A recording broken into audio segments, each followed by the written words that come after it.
The PRovoke Podcast, brought to you by PRovoke Media and produced by the international broadcast specialist Marketeers.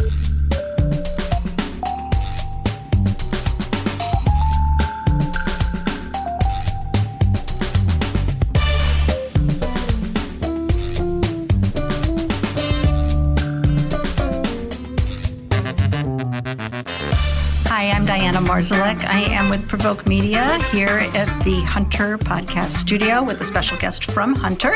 Heddy, I will let you introduce yourself and tell us a little bit about what you do, and we'll go from there. Great. Well, hello, everyone out there. I am Heddy DeMaria. I am Hunter's Chief Insight and Strategy Officer. My responsibilities at Hunter is to steward our best-in-class insights and measurement practices, as well as build out our business strategy, which includes both brand building and brand strategy. Excellent. We're here today to talk about a specific study, a big study that you did called Influence in America. Can you tell us a little bit about the impetus for the study and why you did it? Absolutely. So Hunter, as hopefully your listeners know, is a marketing communication company. We are known for earning consumers' attention. And the way we do that is by connecting with consumers that matter the most to our clients, those group of consumers that will most likely be the group that will help them meet their business goals. And so it really comes down to connection. And for us, we mean that both literally and figuratively. It is, and emotionally, right? Literally, functionally, emotionally. Because it's so important for us to drive relevant and engaging communication so that we do earn their attention. It is the essence of Hunter's brand value proposition. And so therefore, it is absolutely essential we drive superior connections. And sometimes that's easier said than done. Think about our communication landscape. Think back to 20 years ago, even just 10 years ago.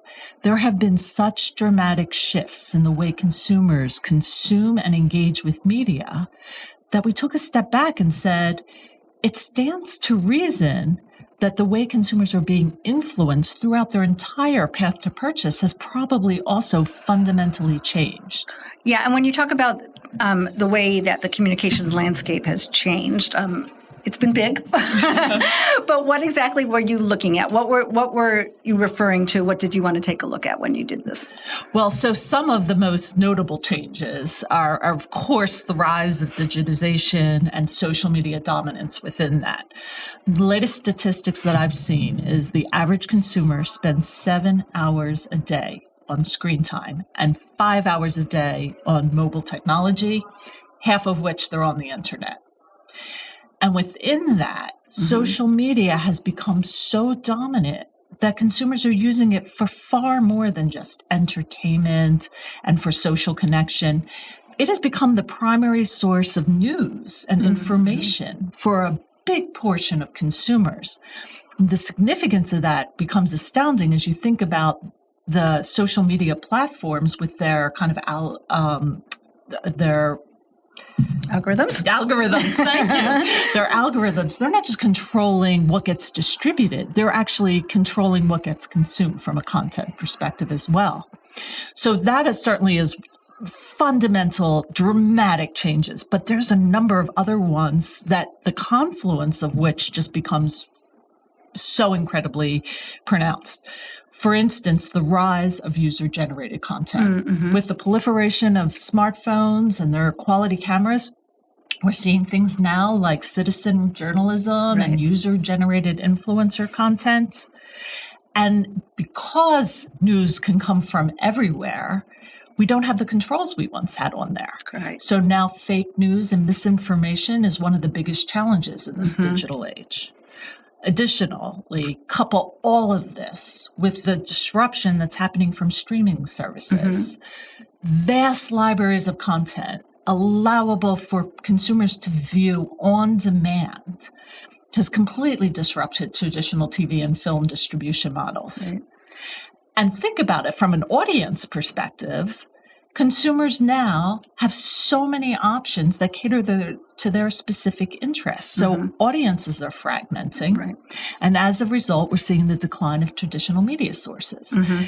so many of Hunter's clients are shifting investment dollars away from their traditional media investments more over to the social digital world. And where one time that world was all about top funnel communication, with the growth of e-commerce and the emergence of social commerce within e-commerce and how important it's becoming, now communication and marketing efforts can focus on the entire purchase funnel. So these are just dramatic shifts. And ginormous shifts, right? Yes. I mean, and so much of it. So it's a little bit daunting, just when you talk about user-generated content versus creators versus media, traditional, digital. How did you approach the study? Let's kind of lay the groundwork and then we can go from there. So at the end of the day, what we fundamentally wanted to understand was how all of these changes and the landscape which we live in today influences consumer choice. And so we started with the topic of influence. And our study that we conducted were in two phases, exploratory and diagnostic. Okay. The reality is, we wanted to learn about influence, but we didn't know enough about it to learn about it. So hence the study. Yes. Right? Okay. And where do you start in that kind of situation is with exploratory. So Hunter has a number of different product sectors that we work across. We picked 7 important ones to us, and we found people who have recently either purchased or engaged the product or the service. And I don't want to interrupt you, but could you tell us the segments just so we know? Of course, they're food and beverage, healthcare, beauty and personal care, home decor, fashion, travel, and technology. Okay, continue. Thank you. Okay. So we found people who have recently either purchased the product or service that was relevant for those particular product sectors.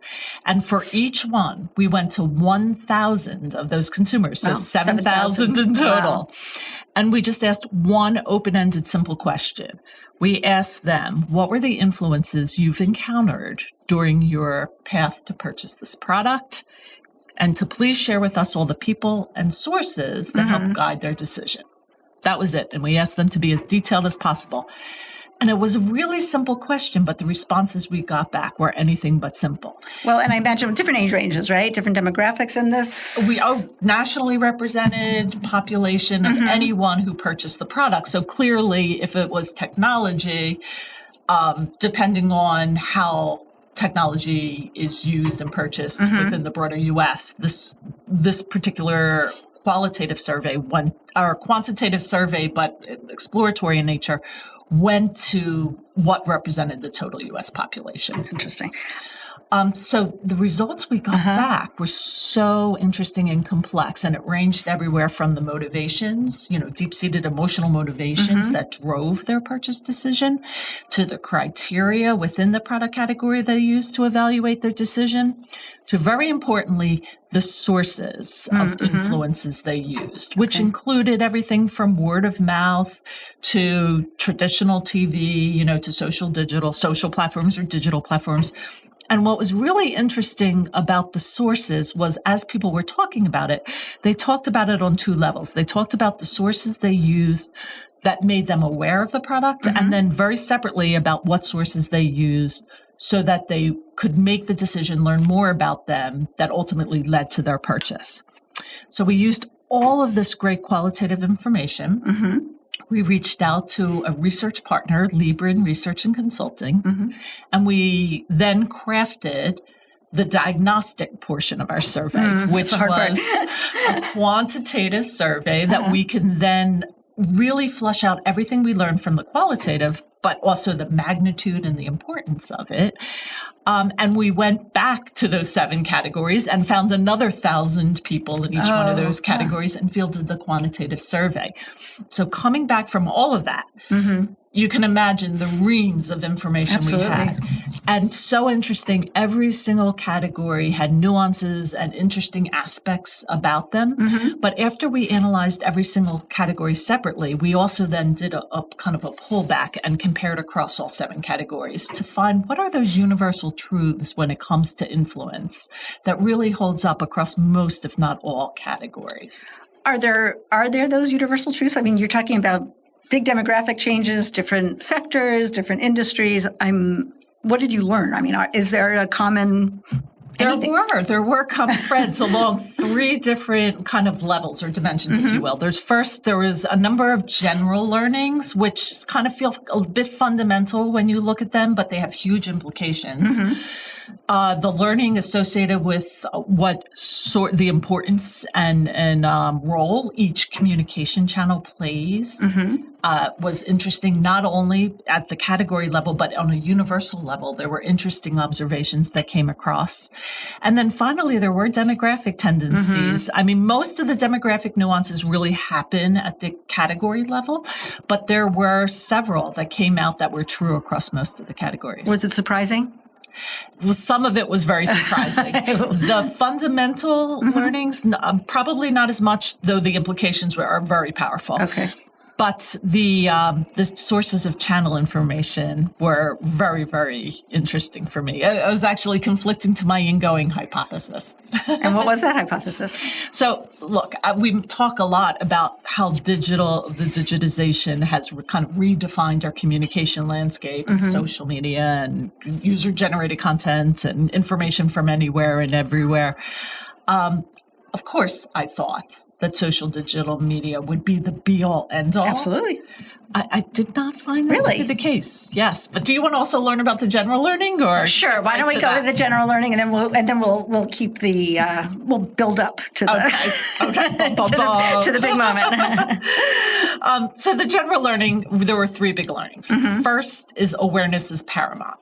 Right. And what we learned here is that out of all of our different categories, that awareness driving influences was the most important influence that actually drove purchase.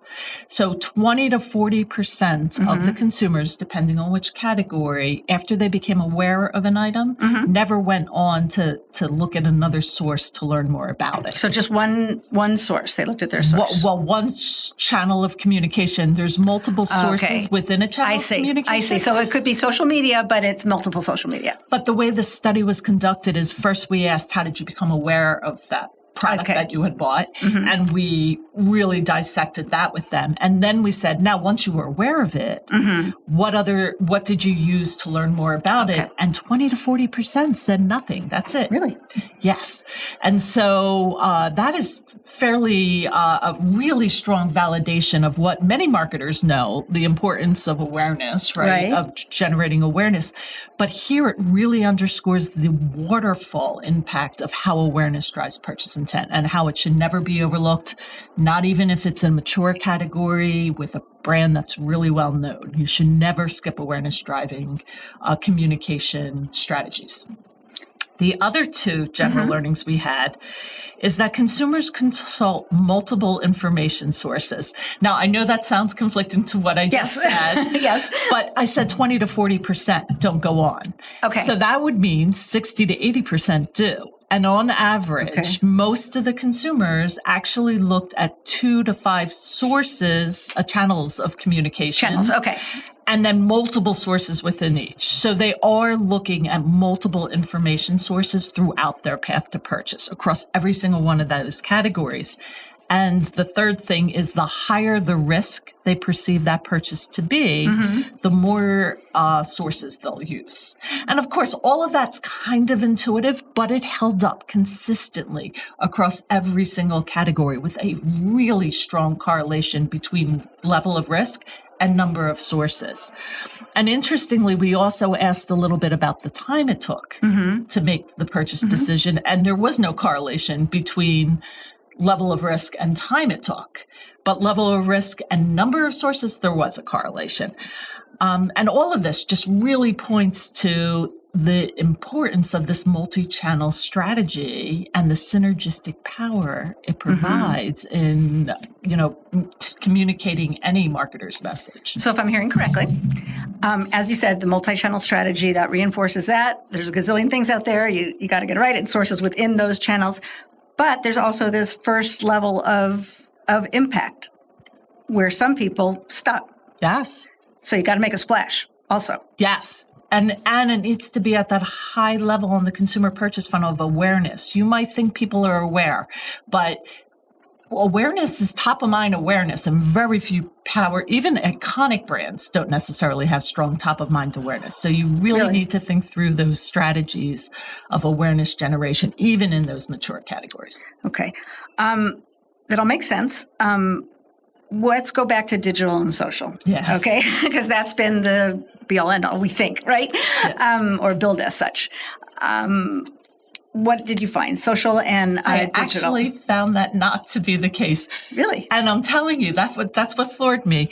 But what we found to be the case was that real life influence is more important than online influence, or what we like to say is IRL beats URL. Okay. See what I did there? Yes. That was very cute. In 5 of the 7 categories that we looked at, when we asked what was the primary source of communication that you had learned about the product, that you became aware of the product, and then went on to learn about the product, in store was the number one answer. I was going to ask if in real life is an activation or in real life is going to a car dealer and driving the car. It's what they perceived as in store. Okay. So it's in store whether, and then the type of different things that would be in stores, depending on the category, of course, is from seeing on shelf to speaking to an expert in store. There were a number of different tactics that you could employ in store, but it was in store as opposed to digital or social that came out as the number one. And did that apply? So if it came out as the number one, but is it different again, buying a boat versus buying a can of soda? There were 2 categories that it wasn't the number one. So technology was one where social digital is it's digital that comes out to the top. And then travel, where it was actually what we get to the second most important one, which was word of mouth. That makes sense because you can't take a cruise to try it out, right? Right. So, right. Or you could say, any type of travel agent, if they have in shops that people would go to. And at one point, there were people who would either call or go to these travel agents. And that has, no longer the case. Yeah. But with that said, so the second one, which again, here I'm expecting it to be social digital media, it was word of mouth. It's defined as friends, families, or experts I know. Okay, personal connections. And so here we learned that was first in travel. It was the second primary source used for food and beverage, for healthcare, and for learning more about a product with technology. And here's what's most interesting to us about that. It's kind of how all circles lead back to digital, is that we are becoming more and more aware of the fact that people are now considering influencers their friends. So think about the power. But that's different than word of mouth, right? The influencers that you don't know versus... If they think it was a friend. And they're defining an influencer as a friend, how many friends don't you know? They're actually perceiving influencers as friends. It's typically more the younger cohort we're finding, but it becomes just... for years, word of mouth marketing was difficult because it was so difficult to activate against. But now, with these younger cohorts considering influencers their friends, it's really handing us the reins to a very powerful source of influence. Right. So when you said to me word of mouth, I'm thinking sitting around the dinner table, right? Or calling somebody who went on a trip to wherever. Right. But sounds like you're incorporating influencers, which are social media, into that, or no? Well, we certainly didn't provide that as the option. When we asked how they became aware, they were prompted with a separate word of mouth versus social media and influencers within that. And then people interpret it however they interpret it when they take a survey. So a number of people actually selected word of mouth, but in additional probing, we were then able to learn that in their mind, who was that friend you learned from? It was, insert famous influencer who, and think about it. Influencers are very relatable. They're interactive. If you just even think of Instagram profiles, which I very recently started going on so that I could see my children's posts. Of course. Spy. I get prompted when they post something. I also get prompted when Jennifer Aniston posts something as though she's a friend. I mean, feels the same, looks the same, everything about it. I can reply to her. She can reply back to me. Yeah. So there's this interactive activity. There's a relatability that's happening there. And so while they're not necessarily thinking about them as influencer marketing, they're thinking about it as a friend. As friends. So interesting.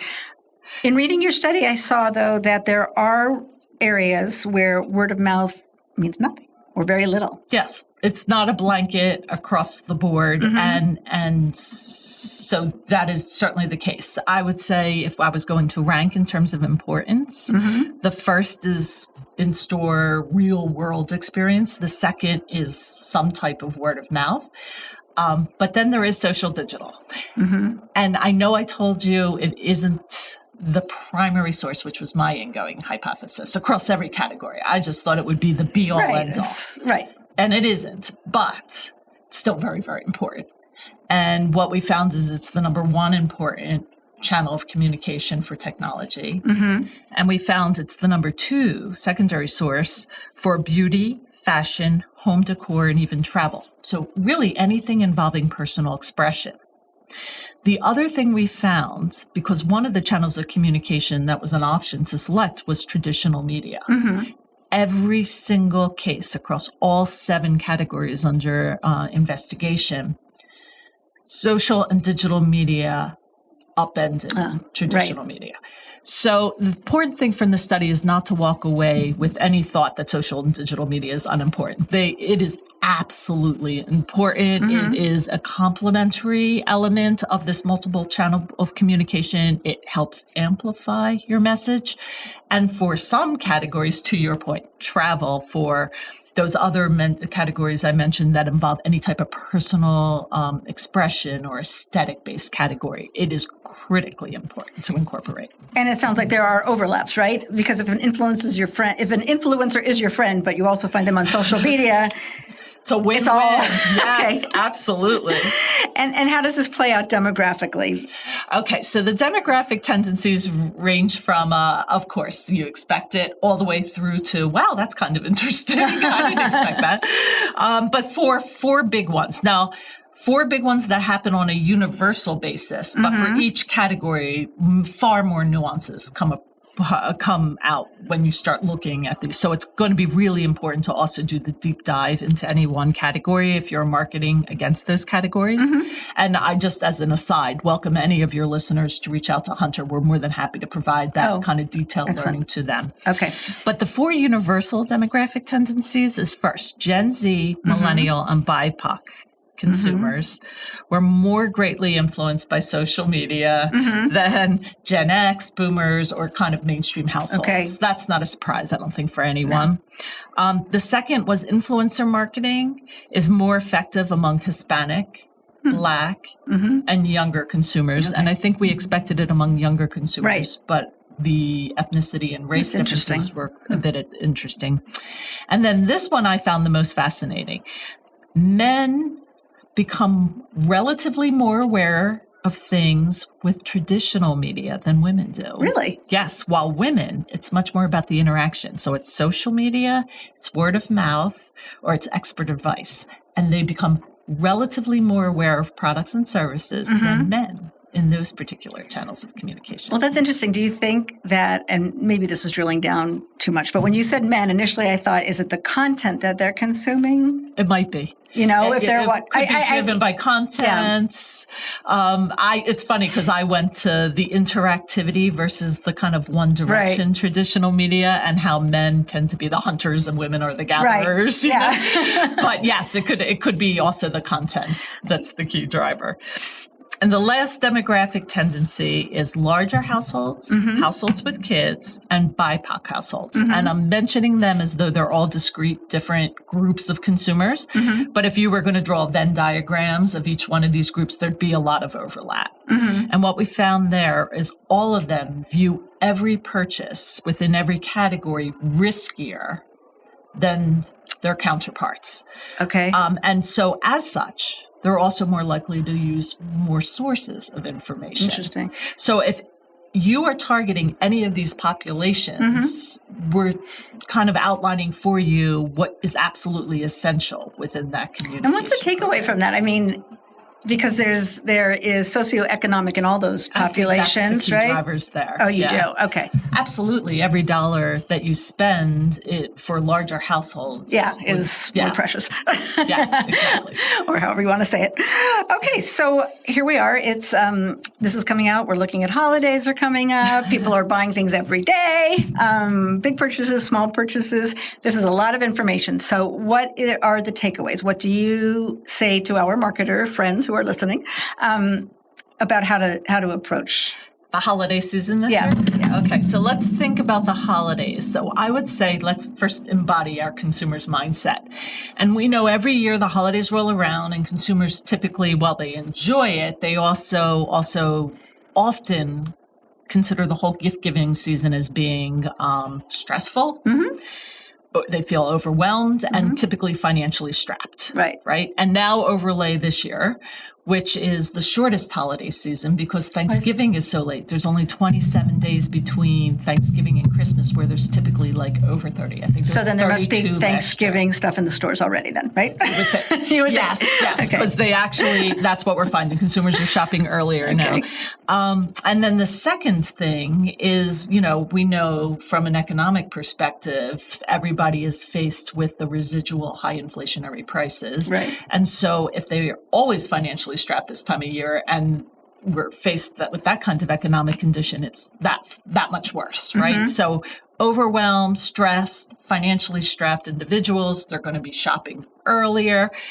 And they are gift giving. There's a lot of predictions that, more consumers will be gift giving and they'll be spending more this year. I'm surprised to hear that based on that's not from my study. That's from Intel. Okay. But from there, they did a report on holiday purchasing and that came from them. And I think this actual statistic was 58% of consumers are going to be purchasing gifts this year. And that's up from something like lower than that. It wasn't dramatically. It's up about 3%, I think. And then the purchases are, if I remember the statistic correctly, $214 per recipient.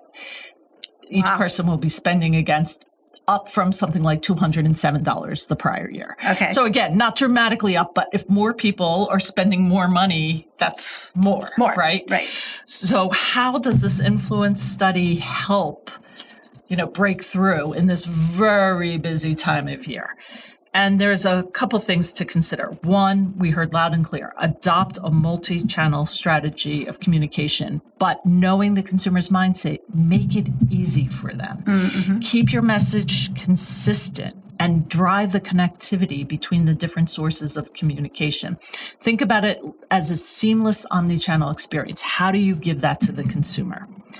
The second thing is we talked a lot about demographic tendencies. Know who your target is and adopt your channels of communication to those that are most important to that particular consumer during their entire path to purchase. The third thing would be focus on that entire purchase funnel. We talked about that. Don't overlook awareness driving. Don't presume that your consumer has top of mind awareness for your product. And then lastly, leverage influencer marketing, especially if word of mouth is an important driver of influence for this particular category. Okay. So those of us who have not gotten going, marketers better get going. There you go. There's a lot of work to do here. You can help your clients. Yes, really make a difference this holiday season. Excellent. Well, such interesting information. Thank you for being with us and telling us all your interesting findings. Thank you for having me. This has been an amazing experience.